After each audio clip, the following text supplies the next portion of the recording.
Hello everyone, welcome on talk shop. ये हमारी एक नई सीरीज की नई शुरुआत है जिसमें हम ये कोशिश करेंगे बताने की कि आप अपनी ट्रेडिंग जर्नी कैसे स्टार्ट कर सकते हो, एक ट्रेडर कैसे बन सकते हो स्टॉक मार्केट में। और इन सवालों के जवाब हम लेंगे एक ट्रेडर से जिन्हें खुद 9 साल का एक्सपीरियंस है मार्केट में। वेलकम पारस जी। तो शुरुआत करते हैं हमारे पहले सवाल के साथ। पहला सवाल ये है कि एक ट्रेडर कैसे बन सकते हैं। एक ट्रेडर को अपनी ट्रेडिंग जर्नी स्टार्ट करने से पहले 3 चीजें चाहिए। पहला, एक बैंक अकाउंट। दूसरा, एक डीमैट अकाउंट, ट्रेडिंग अकाउंट। और तीसरा और सबसे इंपॉर्टेंट चीज, कैपिटल, आपका पैसा, आपकी पूंजी। अगर ये 3 चीजें आपके पास है तो आप स्टॉक मार्केट की दुनिया में कदम रखने के लिए तैयार हो। और इसमें भी 3 रास्ते हैं। अब आपने जब स्टॉक मार्केट का रास्ता चुना ही है तो इसमें 3 ऑप्शंस मिलेंगे आपको ट्रेडिंग करने के लिए। पहला होगा इक्विटी मार्केट, दूसरा होगा कमोडिटी मार्केट और तीसरा होगा फॉरेक्स मार्केट। इक्विटी मार्केट में हम कंपनियों के स्टॉक्स को ट्रेड करते हैं। कमोडिटी मार्केट में हम मेटल्स को ट्रेड करते हैं, सोना चांदी को ट्रेड करते हैं। और तीसरा फॉरेक्स मार्केट, जिसमें हम बेसिकली ग्लोबल करेंसीज को ट्रेड करते हैं। आपने डॉलर, यूरो, पाउंड, इन सब का नाम सुना होगा, तो ये सब यहाँ ट्रेड होते हैं। तो ये 3 रास्ते हैं एक ट्रेडिंग जर्नी स्टार्ट करने के लिए। तो हमारा अगला सवाल कि एक नए ट्रेडर को कौन से मार्केट में पहले कदम रखना चाहिए ट्रेडिंग जर्नी के लिए। देखिए, बेसिकली क्या एक जनरल थॉट ये होता है कि हमारा एक बैंक अकाउंट होता है, कोई ना कोई बैंक में होगा। एग्जाम्पल के लिए HDFC बैंक मान लेते हैं। दूसरा, हम मैगी खाते हैं तो वो भी नेस्ले की है। हम शैम्पू लगाते हैं, उसे हिंदुस्तान यूनिलीवर बनाता है। तो बहुत सारी चीजों से हम कोरिलेट कर पाते हैं। तो जनरली क्या होता है, ट्रेडर्स अपनी जर्नी इक्विटी मार्केट से ही स्टार्ट करते हैं।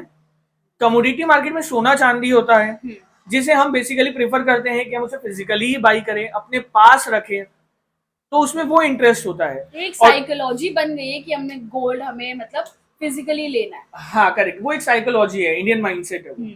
और तीसरा, फॉरेक्स मार्केट। फॉरेक्स मार्केट हर इंसान के लिए नहीं है। फॉरेक्स मार्केट में काम करने के लिए आपको चाहिए ग्लोबल नॉलेज, आपको चाहिए ग्लोबल अपडेट, ग्लोबल न्यूज। आपको इन सबसे हमेशा कनेक्टेड रहना पड़ेगा। जब आप इक्विटी ट्रेड करते हो तब तो चलिए आपको एक पर्टिकुलर कंपनी को ट्रैक करना है। कमोडिटी ट्रेड करते हो आपको एक पर्टिकुलर कमोडिटी को ट्रैक करना है। लेकिन जब आप फॉरेक्स ट्रेड करते हो तो आपको पूरी दुनिया को ट्रैक करना है। तो आप अगर वो पूरा कर सकते हो तो आप फॉरेक्स करिए, नहीं तो आप जनरली स्टार्ट करिए इक्विटी मार्केट से।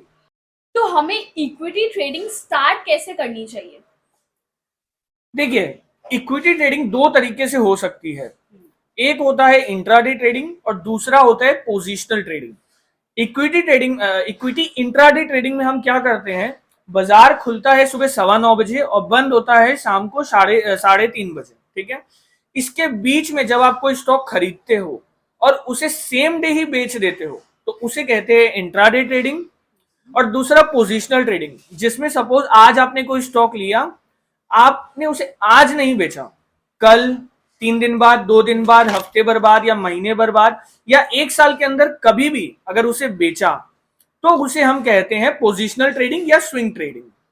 तो ये ट्रेडिंग मतलब बाई सेल ये सब कौन से मीडियम, कौन से प्लेटफॉर्म से कर सकते हैं हम। देखिए, पहला तो आपने एक ट्रेडिंग अकाउंट खुलाया तो आपका ब्रोकर आपको एक प्लेटफॉर्म देता है। ठीक है, उसमें आपके पास 2 ऑप्शन है, एक होता है NSE और एक होता है BSE। बाजार में 90% से ज्यादा स्टॉक्स BSE पे लिस्टेड है। तो इजीली आप कोई भी स्टॉक को BSE में कभी भी बाई कर सकते हो। NSE में बहुत सारे स्टॉक्स लिस्टेड नहीं है, basically most of the liquid stocks listed है NSE में। और इसमें भी मोटा मोटी बहुत स्टॉक्स कवर हो जाते हैं। अगर बाजार में आप सपोज करिए 2000 से 2500 स्टॉक्स अगर लिस्टेड है तो उसमें आपको 1500 से 2000 स्टॉक्स NSE पे मिल जाएंगे। तो आप उसे NSE या BSE के माध्यम से खरीद या बेच सकते हो। तो सपोज अगर मैं एक नए ट्रेडर हूँ, अगर मुझे कोई स्टॉक बाई या सेल करना है तो उसके पीछे का कोई चार्जेस भी है जो मुझे एज अ ट्रेडर पे करना हो।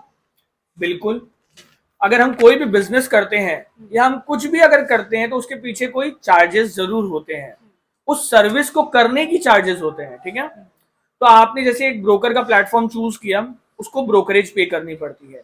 ब्रोकरेज जो होता है वो हर ब्रोकर टू ब्रोकर वैरी कर सकता है।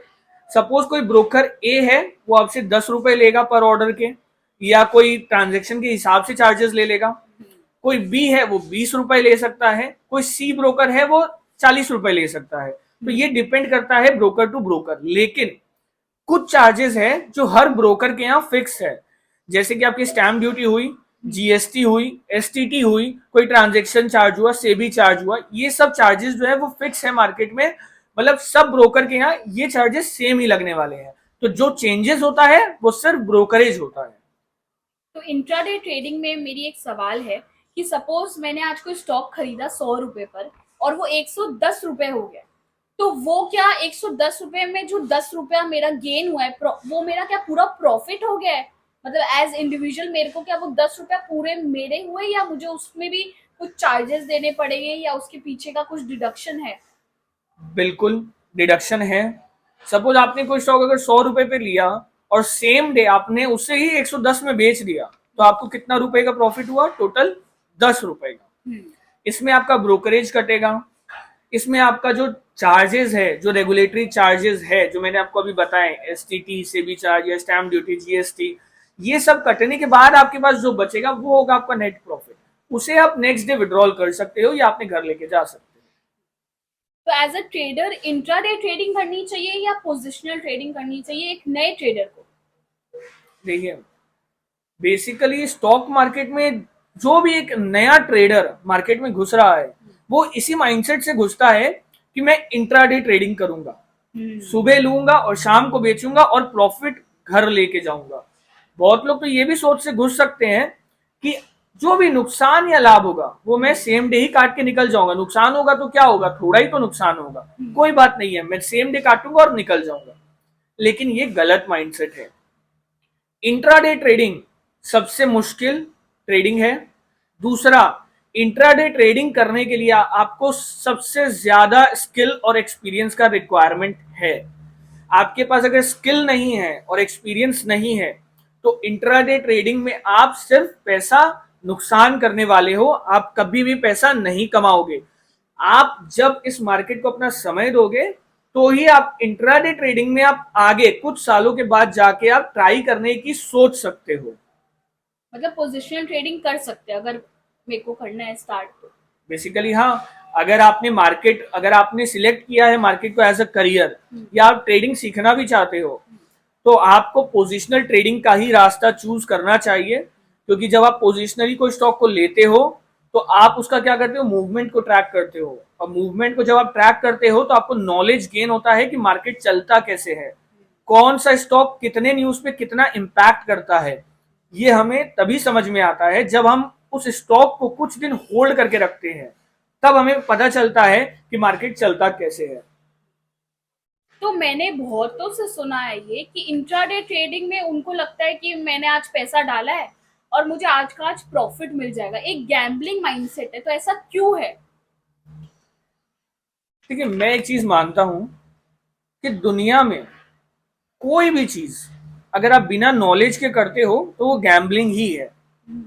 कोई भी बिजनेस, कोई भी जॉब, कोई भी काम, स्टॉक मार्केट को मैं बिजनेस से अलग नहीं समझता हूं, तो इसे भी अगर आप बिना नॉलेज के करते हो तो वो गैम्बलिंग ही है। आप बिना नॉलेज के आपने स्टार्ट किया, आपने नुकसान किया, आप उसका ब्लेम मार्केट को मत कीजिए कि मार्केट एक जुआ है या गैम्बलिंग है। तो हमारे व्यूअर्स के लिए और नए ट्रेडर्स के लिए आप कुछ ऐसा की पॉइंट्स बताइए जिससे हमको ये समझ आएगा कि हमको ये चीज तो करनी ही नहीं चाहिए एक ट्रेडिंग जर्नी स्टार्ट करने के लिए। मतलब डिसएडवांटेज या रिस्क या क्या है, एक समराइज करके आप थोड़ा बताइए। बहुत अच्छा क्वेश्चन है ये, क्योंकि आप देखते हो सब बताते हैं ट्रेडिंग करनी कैसे है, ट्रेडिंग स्टार्ट कैसे करनी है, लेकिन बहुत कम लोग हैं जो ये बता पाते हैं कि ट्रेडिंग स्टार्ट तो करनी है लेकिन उसमें क्या नहीं करना है, कौन से स्टेप्स नहीं लेने हैं। तो ये बहुत अच्छा क्वेश्चन है आपका। पहला चीज, तो जब आपको ट्रेडिंग स्टार्ट करनी है, पॉइंट नंबर 1, आपको पोजिशनल ट्रेडिंग करनी है। दूसरा, बहुत ही इंपॉर्टेंट पॉइंट है ये कि आपका जो कैपिटल है आपको उसे डिवाइड करके ही ट्रेड करना है। मेरे कहने का मतलब है, सपोज आपके पास अगर 1 लाख रुपए है तो आप उसे पर ट्रेड में 10,000 रुपए से ज्यादा खर्चा नहीं करोगे, इन्वेस्ट नहीं करोगे, ट्रेड नहीं करोगे। मतलब 10% ऑफ योर कैपिटल, एक ट्रेड 10% ऑफ योर कैपिटल से ज्यादा का आपको नहीं लेना है। तीसरा चीज, आपको पेनी स्टॉक्स में ट्रेड नहीं कर रहे हैं। आपको ये माइंडसेट नहीं लगाना है 10 रुपए पे लूंगा या 12 रुपए पे बेच दूंगा, 10 पे लेंगे या 20 पे बेचेंगे। ये माइंडसेट से एकदम दूर रहिए। एक मिनट, पेनी स्टॉक्स मतलब? पेनी स्टॉक्स मतलब जनरली जो 10 रुपए से नीचे ट्रेड कर रहे हैं, जो इलिक्विड है, जो सर्किट्स में चलते हैं, जो रोज 5% ऊपर, 10% ऊपर या 5% या 10% ऊपर नीचे होते हैं, उसे बेसिकली पेनी स्टॉक्स बोलते हैं। तो उसमें हमें पेनी स्टॉक्स में ट्रेड नहीं करने हैं। जब आप पेनी स्टॉक से बच जाओगे, अपने कैपिटल को बचा लोगे, और तीसरा, आप अगर अपना लॉन्ग टर्म माइंडसेट रखोगे, सीखने वाला माइंडसेट रखोगे, तो आप जरूर प्रॉफिटेबल ट्रेडर बनोगे आने वाले दिनों में। आज भी 9 साल के बाद भी बाजार हमें हर साल कुछ नया सिखाता है, और हमें हर महीना ऐसा लगता है कि हम बाजार को कुछ नहीं जानते हैं। बाजार हर महीना कुछ नया नया सिखा के ऐसा चला जाता है कि हमें लगता है कि हमें बहुत कुछ सीखना बचा है। तो जब आप बाजार में आते हो तो आप सीखने के माइंडसेट से आइए। आप ये मत सोचिए कि सिर्फ स्टॉक लेना है या बेचना है। कोशिश करिए समझने की स्टॉक क्यों लेना है, कब लेना है, कितने पे लेना है और कब बेचना है। तो जब आप इन 3-4 चीजों को समझ जाओगे और उसे इंप्लीमेंट करोगे अपने ट्रेडिंग सिस्टम पे, तो आप ऑटोमेटिक देखोगे कि आप क्राउड से अलग खड़े हो। मतलब जो लॉस मेकिंग ट्रेडर्स है उससे आप अलग खड़े रहोगे।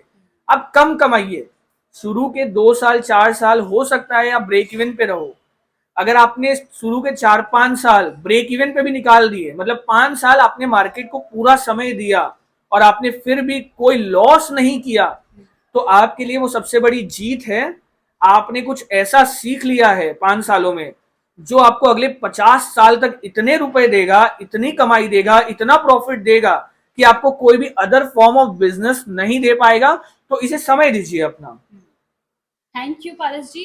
तो ये था हमारा टॉक शॉक का एक एपिसोड जिसमें हमने ये ट्राई किया आपको समझाने की कि आप एक ट्रेडिंग जर्नी कैसे शुरुआत कर सकते हो, एक ट्रेडर कैसे बन सकते हो, क्या डिफिकल्टीज आती है, क्या आप कैसे आप प्रॉफिट और लॉस को मैनेज कर सकते हो, ये हमने ट्राई किया आपको बताने की। तो नेक्स्ट वीक मिलेंगे नए सवालों के साथ, नए एपिसोड के साथ। Thank you.